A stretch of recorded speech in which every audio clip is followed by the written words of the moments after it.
Hello guys, welcome to NSA Academy. एक बार फिर से आपका स्वागत है आपके अपने यूट्यूब चैनल पे द एनएसए एकेडमी में। तो गाइस, आज हम एक न्यू सेशन लेके आए हैं। इस पर्टिकुलर सेशन में हम आपके साथ इंडियन आर्मी जीडी के जो प्रीवियस ईयर पेपर के क्वेश्चन डिस्कस करने जा रहे हैं। यार गाइस, हमने आपके साथ पहली जो वीडियो हमने इंडियन आर्मी के लिए शूट की थी, उसमें हमने आपके साथ सारा का सारा सिलेबस डिस्कस किया था। जो भी सिलेबस एक इंडियन आर्मी जीडी के पेपर के लिए शेड्यूल किया गया है, जो ऑर्गेनाइजेशन उस एग्जाम को कंडक्ट करवाती है, वो सारा का सारा हमने डिस्कस कर लिया है। जैसे कि मैंने आपको बोला था, अगर आप किसी भी एग्जाम की तैयारी कर रहे हो तो सबसे पहले उसका एग्जाम का सिलेबस आपको पूरा A to Z पता होना चाहिए। हर एक चीज आपको सिलेबस के बारे में पता होनी चाहिए। तो दूसरी चीज है, हम क्या करेंगे, पेपर एनालिसिस करेंगे। प्रीवियस ईयर पेपर में आखिर क्या पूछ रहा है, एग्जामिनर कैसे क्वेश्चन पूछता है, तो हम उस चीज को टारगेट करेंगे। तो ठीक है, ज्यादा टाइम ना वेस्ट करते हुए चलिए आज हम आपके साथ पेपर डिस्कस करने जा रहे हैं। ये पेपर 2020 का पेपर है। 1 नवंबर 2020 को ये पेपर कंडक्ट करवाया गया था। जबलपुर, जो मध्य प्रदेश में जो सेंटर है, जबलपुर सेंटर है, वहां पे ये पेपर कंडक्ट करवाया गया था। तो इस पर्टिकुलर वीडियो में हम उसका पार्ट 1 डिस्कस करेंगे। यार गाइस, आप बोलते हो कि वीडियो लंबी हो जाती है सर, थोड़ी शॉर्ट बनाया करो, तो ठीक है, हम अभी पार्ट बाई पार्ट डिस्कस करेंगे। तो ये पेपर हम 3 पार्ट में आपके साथ डिस्कस करने जा रहे हैं। आज जो एग्जैक्ट ऑफिशियल क्वेश्चन जो आए गए थे, जो पेपर के एग्जैक्ट क्वेश्चन है, वो मैं आपके साथ डिस्कस करने जा रहा हूं। ये ऐसे मैं आपके साथ 15 पेपर डिस्कस करूंगा। कितने पेपर डिस्कस करूंगा भाई मेरे? 15 प्रीवियस ईयर पेपर डिस्कस करूंगा। उस 15 को 15 के साथ मल्टीप्लाई कर लो तो 225 बनता है। यानी कि एग्जैक्ट 225 क्वेश्चन जनरल नॉलेज के जो पेपर में आए हुए हैं, वो मैं आपके साथ डिस्कस करूंगा। तो चलो ज्यादा टाइम ना वेस्ट करते हुए सीधा क्वेश्चन पे आते हैं, जो जीडी के पेपर में पूछे गए थे जबलपुर सेंटर में। ठीक है, तो गाइज हमारे पास सबसे पहला क्वेश्चन जो वहां पे पूछा गया था, वो क्वेश्चन था कि how many countries are members of SAARC. तो यार, मैंने जैसे आपको सिलेबस में बताया था कि इंटरनेशनल ऑर्गेनाइजेशन है, जो जो एशिया की ऑर्गेनाइजेशन है, वो पेपर के लिए इंपॉर्टेंट बन जाती है। ठीक है, मैंने सिलेबस में डिस्कस किया था। तो उन्होंने देखो फर्स्ट क्वेश्चन ही वहां से पूछा हुआ है। तो यार भाई मेरे साथ साथ में नोट करते जाना, एक नोटबुक लगा लो, उसमें 3 पार्ट्स बना लो। एक जनरल नॉलेज, देन थोड़े पेज स्किप करो, उसके बाद सेकंड जाओ, सेकंड हाफ पे जाओ, वहां पे लिख लो जनरल साइंस, एंड थर्ड में लिख लो मैथमेटिक्स एंड रीजनिंग। ठीक है गाइस, जैसे जैसे मैं सेशन लेते जाऊंगा, आप ये क्वेश्चंस उतारते जाना, आपके लिए हेल्पफुल रहेंगे, ये मेरा आपसे प्रॉमिस है। ये एग्जैक्ट क्वेश्चन है भाई, जो पेपर में पूछे गए हैं। ठीक है, फर्स्ट टाइम ऐसा होगा कि कोई आपके साथ पेपर के एग्जैक्ट क्वेश्चन डिस्कस करने जा रहा है यूट्यूब प्लेटफॉर्म के ऊपर। तो यार, जो फर्स्ट क्वेश्चन पूछा गया था, वो क्वेश्चन था कि how many countries are members of SAARC. यार सबसे पहले तो देखो, इसका आंसर पहले मैं आपको बता देता हूं। टोटल 8 कंट्रीज सार्क की मेंबर है। सार्क नेशन की टोटल कितनी कंट्री मेंबर है? 8 कंट्रीज सार्क की मेंबर है। तो यार, सार्क की फुल फॉर्म एक नोट डाउन कर लो, मैं लिखवाने जा रहा हूं, आप लिख लेना। South Asian association for regional cooperation. फिर से बोल रहा हूं, south Asian association for regional cooperation. यार इसमें टोटल 8 कंट्रीज आती है। अब भाई मेरे कई बार एग्जामिनर पूछ लेता है कि वो 8 कंट्री कौन सी है। मतलब ऐसे नहीं पूछेगा जैसे 3 कंट्री का नाम दे देगा, बताओ इसमें से कौन सी कंट्री नहीं है जो सार्क का मेंबर नहीं है। या ऐसी कंट्री दे देगा, बताओ 3 अलग दे देगा, एक पूछ लेगा बताओ इसमें से सार्क कंट्री कौन सी है। तो भाई मेरे इसको याद करने के लिए एक निमोनिक याद रखना। निमोनिक क्या होता है? एक वर्ड हमने बनाया होता है कोई भी चीज को याद करने के लिए। एक मैं ट्रिक बताता हूं सार्क कंट्री को याद करने के लिए, वो ट्रिक है MBBS पेन। यार जब आप MBBS कोई बंदा कर रहा होता है ना, उसको पूछना यार 6-7 साल रगड़ा खाना पड़ता है, फिर जाके MBBS की डिग्री मिलती है, तो बहुत पेन होती है। उसके बाद वो खुद भी पेन देते हैं लोगों को, इंजेक्शन लगा लगा के। तो यार MBBS पेन वर्ड से याद रख लो। M for Maldives, B for Bangladesh, B for Bhutan, S for Sri Lanka. MBBS से क्या हो गया? Maldives, Bangladesh, Bhutan, Sri Lanka. And pen word से याद रख लो पाकिस्तान, अफगानिस्तान, इंडिया, नेपाल। यार ये जो कंट्री है, ये सार्क कंट्री, ये टोटल 8 कंट्रीज होंगी। तो उन्होंने तो सीधा आपको सिंपल क्वेश्चन पूछा हुआ है कि सार्क की कितनी कंट्री। अब सार्क की जरूरी थोड़ी है यही पूछेगा अगली बार, हो सकता है अगली बार ये पूछ ले कि सार्क की फुल फॉर्म क्या है, तो आपको पता होनी चाहिए south Asian association for regional cooperation. चलिए दूसरे क्वेश्चन पे चलते हैं। भाई मेरे दूसरा क्वेश्चन क्या पूछा था एग्जाम में, जबलपुर सेंटर में ऑफिशियल पेपर है ये, ठीक है, जनरल नॉलेज का। उन्होंने दूसरा क्वेश्चन पूछा था कि बताओ कि east India company was formed in which year. यार इसका आंसर तो सब सब बच्चे बच्चे को पता है हिस्ट्री का बेसिक है। मैंने बोला था कि हिस्ट्री की क्या बोलती है, इंपॉर्टेंट लैंडमार्क्स पूछी जाती हैं और डेट्स पूछी जाती हैं। तो भाई मेरे इसका ईयर आ गया 1600। क्या आ गया ईयर? 1600 इसका आंसर आ गया। 1600 में ईस्ट इंडिया कंपनी जो थी फॉर्म हुई थी। ईस्ट इंडिया कंपनी कब फॉर्म हुई थी? 1600 में फॉर्म हुई थी। ये दूसरा क्वेश्चन आया था यार। जो तीसरा क्वेश्चन एग्जाम में पूछा गया था, तीसरा क्वेश्चन एग्जाम में पूछा, who invented the computer mouse. यार कंप्यूटर माउस को किसने इन्वेंट किया था? ये थर्ड क्वेश्चन बेसिक क्वेश्चन है कंप्यूटर का। एक क्वेश्चन आपको कंप्यूटर का देखने को मिलता है एग्जाम में, एक क्वेश्चन आपको कंप्यूटर का देखने को मिलता है। भाई मेरे 225 क्वेश्चन मैं डिस्कस करूंगा। मैं बोलता हूं आर्मी के पेपर में previous year paper question repeat होते हैं। तो ये सेशन जितना से जितना शेयर हो सके उसको करो। आप रिकॉर्डेड में देख रहे हो, जब रिकॉर्डेड में देख रहे हो उसको नोट डाउन करते जाना। ये 15 के 15 क्वेश्चन आपके पास नोट्स बनने चाहिए। 225 क्वेश्चन के पूरे नोट्स जब मैं सारे पेपर डिस्कस कर लूंगा आपके पास होने चाहिए। एग्जैक्ट आपको 4 या 5 क्वेश्चन पेपर में देखने को मिल जाएंगे। मैं आपके साथ सिलेबस भी सारा कवर करूंगा, लेकिन ये जो इंपॉर्टेंट क्वेश्चन है सबसे पहले ये तो हमें पता हो एग्जामिनर पूछता गया है। तो भाई मेरे who invented the computer mouse.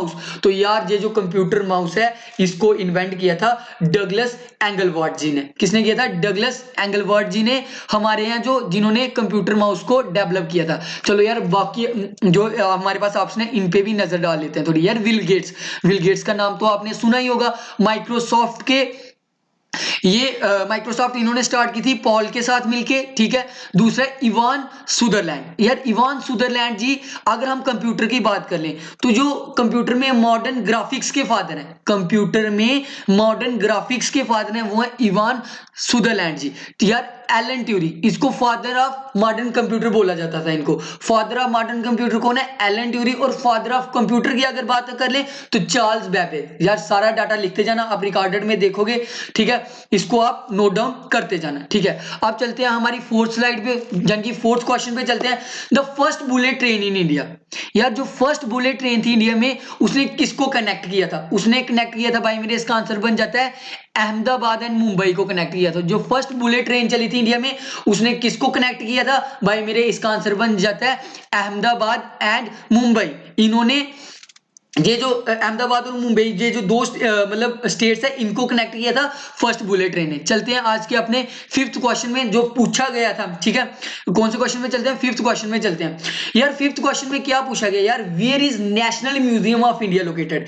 यार ये जो नेशनल म्यूजियम है इंडिया का, ये कहां पर लोकेटेड है भाई मेरे? तो थोड़ा दिमाग घुमाओ और थोड़ा दिमाग लगाओ, देखना आपको पता है या नहीं पता है। तो इसका आंसर है दिल्ली में। इसका आंसर है दिल्ली में। यार चलो मैं आपको एक चीज और बताता हूँ। यार आप एग्जाम में ना, जब आपकी तैयारी अच्छी नहीं होती है तो आप ना तुक्के बड़े लगाते हो, यानी कि गैस बड़ा ज्यादा लगाते हो। तो भाई मेरे अगर गैस भी लगाना है ना तो कैलकुलेटेड गैस लगाना है। याद रखना, अगर किसी ऑर्गेनाइजेशन का, इंडिया की ऑर्गेनाइजेशन का हेडक्वार्टर है और वो मतलब ऐसे किसी मिनिस्ट्री से रिलेटेड ऑर्गेनाइजेशन है, तो यार ज्यादातर उसके हेडक्वार्टर न्यू दिल्ली में ही देखने को मिलेंगे।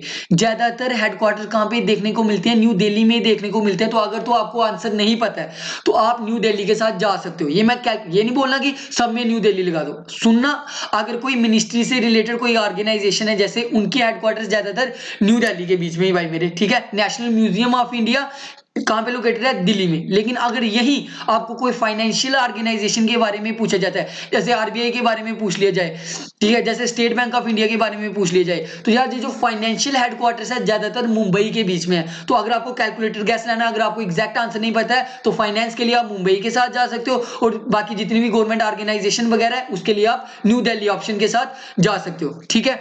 लेकिन ये नहीं है कि न्यू दिल्ली और मुंबई ही आंसर होगा। मैं कैलकुलेटेड गैस की बात कर रहा हूं जब आपको आंसर नहीं पता है। यार ये फिफ्थ क्वेश्चन था जो पूछा गया था। देखो बेसिक क्वेश्चन पूछता है, मैं तभी कहता हूं इतना हार्ड पेपर नहीं आता है भाई। सिक्स्थ क्वेश्चन उसने पूछा था, one people one state one leader किसकी पॉलिसी थी? यार देखो नाम से देखो आपको पता है ये किसकी पॉलिसी थी। ये पॉलिसी थी एडोल्फ हिटलर जी की। किसकी पॉलिसी थी ये? एडोल्फ हिटलर जी की ये पॉलिसी थी। एडोल्फ हिटलर किसके थे? जर्मनी के चांसलर थे। इनकी एक policy one people one state one leader, ये नाजी पार्टी से थे, ठीक है। और ये जो हिटलर जी थे इनकी वजह से वर्ल्ड वॉर सेकेंड हुआ था। ऑन 1 सितंबर 1939 पे इन्होंने पोलैंड पे इन्वेड कर दिया था, पोलैंड पे अटैक कर दिया था, जिसके साथ वर्ल्ड वॉर स्टार्ट हो गई थी 1939 में, 1 सितंबर 1939 में। यार अगर हम लेनिन की बात, हिटलर की बात की है तो लेनिन की बात कर लेते हैं। यार father of Russian revolution, Russian revolution के फादर कौन थे यार? व्लादिमीर लेनिन जी थे। अभी प्रेजेंट रशिया के कौन है प्रेसिडेंट? कौन है रशिया के प्रेसिडेंट? व्लादिमीर पुतिन जी। लेकिन जो रशियन रेवोल्यूशन के फादर थे वो कौन थे? Vladimir Lenin ji. अच्छा, जर्मनी की चांसलर कौन है? Angela Merkel.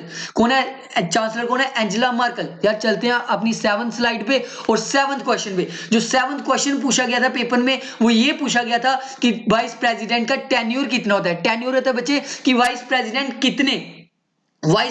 कितने ईयर के लिए अपनी टर्म को सर्व करता है। यार ये जो है वाइस प्रेसिडेंट जी एज प्रेसिडेंट है हमारे एम वेंकैया नायडू, ठीक है, और इनकी टर्म होती है भाई मेरे 5 ईयर्स के लिए। कितनी होती है वाइस प्रेसिडेंट की टर्म? कितनी होती है? 5 ईयर। और ये जो वाइस प्रेसिडेंट होते हैं इंडिया के, ये राज्यसभा के चेयरमैन भी होते हैं। भाई मेरे लिख लेना, जो वाइस प्रेसिडेंट होते हैं इंडिया के वो राज्यसभा के चेयरमैन में। यानी ये क्वेश्चन आपका पॉलिटी से भी वो पूछता है, कॉन्स्टिट्यूशन से, ठीक है। और अगर कोई भी अगर देखो वाइस प्रेसिडेंट को चुनता कौन है भाई, आपको पता होना चाहिए इलेक्ट कैसे होता है। तो जो भी राज्यसभा के नॉमिनेटेड और इलेक्टेड मेंबर हैं और लोकसभा के इलेक्टेड और नॉमिनेटेड मेंबर हैं वो हमारे वाइस प्रेसिडेंट को चुनते हैं, इलेक्ट करते हैं। अगर कोई भी डिस्प्यूट होता है वाइस प्रेसिडेंट के इलेक्शन को लेके तो वो सुप्रीम कोर्ट देखता है। कौन देखता है? सुप्रीम कोर्ट देखता है, ठीक है। यार भाई मेरे अगले क्वेश्चन की बात कर लेते हैं। अगला क्वेश्चन है which is the largest population state of India. यार ये तो आपको आंसर पता ही होना चाहिए, ठीक है। इसका आंसर है यूपी। इसका क्या आंसर है? UP. UP is the largest populated state of India. सबसे ज्यादा पॉपुलेशन किस स्टेट की है? यूपी की है, ठीक है। ये हम पार्ट 1 डिस्कस कर रहे हैं, इसके बाद हम पार्ट 2 लाएंगे जिसमें हम जनरल साइंस बताएंगे। यार अगर सेशन पसंद आ रहा है तो भाई मेरे जरूर लाइक शेयर और सब्सक्राइब करें, ठीक है। अगर सब्सक्राइब करोगे व्यूज आएंगे, मैं भी और ज्यादा मेहनत करूंगा, ठीक है। मुझे भी क्या मिलती है? एक पॉजिटिव एनर्जी आती है कि यार मैं अगर काम कर रहा हूं तो वो कंटेंट जा रहा है, ठीक है। तो भाई मेरे प्रीवियस ईयर पेपर आपको यूट्यूब प्लेटफॉर्म में किसी ने डिस्कस नहीं किए होंगे, ठीक है। हम ये डिस्कस करने जा रहे हैं, हम आपके साथ 15 प्रीवियस ईयर पेपर डिस्कस करेंगे। लेकिन यार आपकी तरफ से भी कुछ बनता है तो इसलिए चैनल को लाइक शेयर और सब्सक्राइब जरूर करना। तो which among following is the capital of Chhattisgarh? यानी कि एक क्वेश्चन आपको कहां से भी आ सकता है, कैपिटल से भी क्वेश्चन पूछा गया है। तो इसका मतलब आपको जितनी भी 28 स्टेट्स हैं उनकी कैपिटल पता होनी चाहिए। यार बिलासपुर तो है ही नहीं है, किसी की कैपिटल नहीं है बिलासपुर, तो छोड़ो। अब यहाँ पे ऑप्शन को देख लेते हैं। तो सबसे पहले छत्तीसगढ़ की बात कर लेते हैं। छत्तीसगढ़ की कैपिटल क्या है भाई मेरे? रायपुर। छत्तीसगढ़ के सीएम कौन है ये भी आपको पता होना चाहिए, भूपेश बाघेल जी। कौन है? भूपेश बाघेल जी। यार आंध्र प्रदेश की कैपिटल क्या है? हैदराबाद। आंध्र प्रदेश की कैपिटल क्या है भाई मेरे? हैदराबाद। क्या है? हैदराबाद। अच्छा भाई मैंने बात करते हैं बेंगलुरु किसकी कैपिटल है? कर्नाटका की कैपिटल क्या है? बेंगलुरु। ये क्वेश्चन आया था तो एक आपको क्वेश्चन आता है कैपिटल से। यार मैं वैसे भी जो अपने जनरल अवेयरनेस के सेशन लेता हूं ये तो इसके लिए मैं आपको मतलब प्लेलिस्ट बना दूंगा अपने YouTube चैनल पे। लेकिन वैसे भी मैं जो जनरल अवेयरनेस के सेशन लेता रहता हूं मैं वहां पे कैबिनेट मिनिस्टर भी कवर करवाऊंगा और वहां पे मैं जब भी न्यूज डिस्कस करता हूं जो भी सीएम जो भी स्टेट आती है मैं उसकी कैपिटल जनरली बताता रहता हूं। तो वो भी सेशन देखा करो, वो भी आपकी ओवरऑल जनरल अवेयरनेस के लिए इंपॉर्टेंट है। बाकी आप ये तो इंपॉर्टेंट बनते ही आपके लिए, इसको नोट डाउन कर लेना, ठीक है। चलो 10th क्वेश्चन पे चलते हैं। What is the name of largest irrigation canal in India? जो लार्जेस्ट इरिगेशन कैनाल कौन सी है, मतलब इरिगेशन जो सबसे ज्यादा करवाती है इंडिया में? यार ये है इंदिरा गांधी कैनाल। ये है इंदिरा गांधी कैनाल, ठीक है। Indira Gandhi canal is the largest canal of India, ठीक है। इन इंडिया में सबसे लार्जेस्ट कैनाल कौन सी है यार? इंदिरा गांधी कैनाल। चलते हैं आज के 11th क्वेश्चन पे, ठीक है। चलते हैं आज के 11th क्वेश्चन में। यार एक क्वेश्चन आपको टेंपल से पूछा जाता है। तो भाई मेरे देखो कैपिटल से क्वेश्चन पूछा जा रहा है, टेंपल से क्वेश्चन पूछा जा रहा है, ठीक है। ऐसी ऐसी चीजें नहीं छोड़ो। अगर आपको यहाँ पे एक टेंपल पूछा है तो आप बुक्स उठाओ ना जो आपने खरीदी हुई है, क्यों पैसे खर्च किए हैं, क्यों पैसे इन्वेस्ट किए हैं, उठाओ। जितने भी टेंपल बनते हैं गूगल में इंपॉर्टेंट टेंपल जितने भी है ऐसे करो कि previous year important temple asked in competitive exam, या सीधा करो previous year temple asked in army GD exam. ढूंढो और सारे के सारे टेंपल्स याद कर दो। यार एक क्वेश्चन के आपको 2 मार्क्स मिल रहे हैं। तो यार ये जो मैं कह रहा हूँ बार बार जितने भी क्वेश्चन डिस्कस करूंगा जनरल नॉलेज के, वैसे भी इंपॉर्टेंट क्वेश्चन तो डिस्कस करूंगा ही करूंगा, लेकिन ये जो टॉप 225 क्वेश्चन है ये एग्जैक्ट क्वेश्चन होंगे एग्जाम के एग्जैक्ट क्वेश्चन पूछे के क्वेश्चन डिस्कस करने जा रहा हूं आपके साथ। तो भाई मेरे अक्षरधाम टेंपल हमारा गुजरात में सिचुएटेड है। कहां पे सिचुएटेड है भाई मेरे? ये टेंपल कहां पे सिचुएटेड है? गुजरात में। ये टेंपल कहां पे सिचुएटेड है? गुजरात में, अक्षरधाम टेंपल। यार which of the following is the deepest ocean in the world? देखो सिलेबस में तभी मैं बोल रहा हूं जो मैंने अपना फर्स्ट सेशन करवाया ना, बेशक वो 45 मिनट का सेशन है लेकिन वो 45 मिनट वर्थ है। अगर आपको इंडियन आर्मी के बारे में कोई भी जानकारी चाहिए ना तो वो 45 एक बार देख लो, आपको कभी कहीं कुछ देखने की जरूरत नहीं होगी। इंडियन आर्मी के पेपर में क्या डिमांड किया जाता है, क्या एग्जाम पैटर्न है, भाई मेरे जाओ, बेशक लंबा सेशन है लेकिन उसको देखो, उसको व्यू करो, आपको फायदा होगा और एक भी मिनट आपका वेस्ट नहीं होगा। क्योंकि मैं चाहता तो पार्ट पार्ट में भी डिस्कस कर सकता था एग्जाम पैटर्न ये वो, लेकिन नहीं, मैंने नहीं किया। आप जाओ सिलेबस देखो, सारा का सारा एक ही जगह पे नॉलेज ले लो। तो यार अगर पसंद आ रहा है सेशन तो सब्सक्राइब करते चलना। Which of the following is the deepest ocean in the world. यार डीपेस्ट ओशियन कौन सा वर्ल्ड का, ये तो आंसर बच्चे बच्चे को पता है और क्वेश्चन भी बच्चों जैसा ही है। तो यार इसका आंसर है Pacific ocean is the deepest ocean in the world. और इसकी डीपेस्ट ट्रेंच का क्या नाम है? यार ट्रेंच होती है जो सबसे डीपेस्ट पॉइंट होती है, तो मैरीना ट्रेंच पैसिफिक ओशियन में है और ये सबसे डीपेस्ट पॉइंट है। और डीपेस्ट ओशियन भी कौन सा आ गया? Pacific ocean. यार भाई मेरे चलते हैं आज के 13 क्वेश्चन के ऊपर। यार 13 क्वेश्चन में इन्होंने क्या पूछा? Who was the father of Russian revolution? Who was the father of Russian revolution? Russian revolution के फादर कौन थे? यार मैंने आपको पहले भी बता दिया ये चीज, व्लादिमीर लेनिन जी जो है रशियन रेवोल्यूशन के फादर थे। रशियन रेवोल्यूशन के क्या थे? फादर थे। ठीक है यार, अभी जॉर्ज वाशिंगटन को कैसे भूल सकते हैं? जॉर्ज वाशिंगटन क्या थे यार? यूएसए के फर्स्ट प्रेसिडेंट थे। यूएसए के फर्स्ट प्रेसिडेंट कौन से? यार जॉर्ज वाशिंगटन जी थे, जिन्होंने यूनाइटेड नेशंस के मतलब यूनाइटेड नेशंस बनाने में बहुत ज्यादा इन्होंने इनिशिएटिव भी लिया था। यार एडोल्फ हिटलर तो हम डिस्कस कर चुके हैं कि ये वन पीपल वन स्टेट जो भी पॉलिसी थी, one people one state one leader इनकी पॉलिसी थी। यार आज का 14 क्वेश्चन जो हम डिस्कस करने जा रहे हैं आपके साथ, ठीक है। मोहन वागन, क्या नाम दिया होगा? Mohan wagon is a team of which sport? यार स्पोर्ट्स मैंने बोला था, स्पोर्ट्स से आपको एक ना एक क्वेश्चन जनरल नॉलेज को पक्का देखने को मिलता है। तो यार करंट में जो भी मतलब स्पोर्ट्स के बंदे हैं वो किस स्टेट से बिलोंग करते हैं, कहां पे कौन सा मेडल जीत रहे हैं और कौन सी स्टेट से बिलोंग करते हैं, ये भी इंपॉर्टेंट हो जाता है। तो यार मोहन बागन इनका एक फुटबॉल क्लब भी है, बहुत फेमस पर्सनैलिटी है फुटबॉल के रिलेटेड। तो यार एग्जामिनर ने पूछ लिया कि Mohun Bagan is a team of which sport? Mohun Bagan is a team of which sport? तो यार फुटबॉल की ये टीम है। किसकी टीम है ये टीम है फुटबॉल की। किसकी टीम है ये? फुटबॉल की टीम है। आज के लास्ट क्वेश्चन के ऊपर चलते हैं, ठीक है। लास्ट क्वेश्चन है कलाहारी डेजर्ट। यार सिलेबस में मैंने डिस्कस किया था कि ये क्वेश्चन डेजर्ट से भी पूछा जाता है। तो भाई मेरे सिलेबस को पूरा दिमाग में रट लो, तो सिलेबस के अकॉर्डिंग ही हमने चलना है। रट लो उसको, दिमाग में इमेज होनी चाहिए और उसके अकॉर्डिंग तैयार करते जाओ, ठीक है। जैसे जैसे मैं धीरे धीरे पेपर डिस्कस करूंगा, पेपर डिस्कस करने के बाद ही मैं सारा सिलेबस कवर करवाऊंगा, ताकि आपको पता तो हो पेपर में आता गया और पढ़ना गया हमें। ऐसे नहीं कि कुछ भी पढ़ते रहो यार आलतू फालतू का। हमने स्मार्ट वर्क करना है। स्मार्ट वर्क हमेशा एग्जाम में हेल्प करता है। हार्ड वर्क जितना मर्जी कर लो, वो अब पूछेगा ही नहीं तो यार पूछना भी, पूरी मॉडर्न हिस्ट्री पढ़ के चले जाओ, पूछेगा ही नहीं क्वेश्चन, तो पढ़ के क्या करना है। तो यार आज का लास्ट क्वेश्चन, इसके साथ हम ये सेशन एंड करेंगे। तो उसके साथ इसका पार्ट 2 आपको शायद आज शाम तक ही मिल जाए। तो जो कलाहारी डेजर्ट है, Kalahari desert is located in which country? यार ये जो कलाहारी डेजर्ट है ये कहाँ पे लोकेटेड है? भाई मेरे साउथ अफ्रीका में है। कहाँ पे है? साउथ अफ्रीका में ये लोकेटेड है। कहाँ पे लोकेटेड है? साउथ अफ्रीका में। भाई मेरे ये कुछ क्वेश्चन थे जनरल नॉलेज के जो किस पेपर में पूछे गए थे।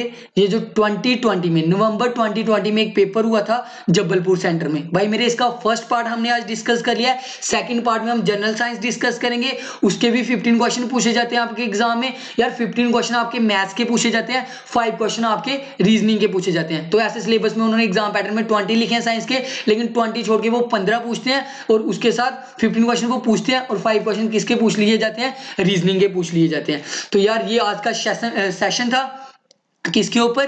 भाई मेरे जो प्रीवियस ईयर पेपर था, ठीक है। एग्जैक्ट प्रीवियस ईयर पेपर है, ऑफिशियल प्रीवियस ईयर पेपर है। अगर यार आपको हमारा कंटेंट पसंद आ रहा है, हमारा काम पसंद आ रहा है, ठीक है, तो यार चैनल को यूज सब्सक्राइब करें। यार सब्सक्राइब करो ताकि ये कंटेंट दूर दूर तक पहुंच जाए। भाई मेरे इंपॉर्टेंट क्वेश्चन है, कोई डिस्कस नहीं करेगा, कहीं नहीं मिलेंगे, गूगल पे भी जाके सर्च कर लो, एग्जैक्ट नहीं मिलेंगे। मैं आपको ये भी बताऊंगा कहाँ का क्वेश्चन कहाँ पूछा गया है। तो इसलिए अगर आपको चाहिए कि मैं फर्दर इस वीडियोस के साथ कंटिन्यू करूं, तो भाई मेरे चैनल को लाइक करो, शेयर करो और ज्यादा से ज्यादा सब्सक्राइब करो। Thank you, that's all for today, hope you do well, ठीक है।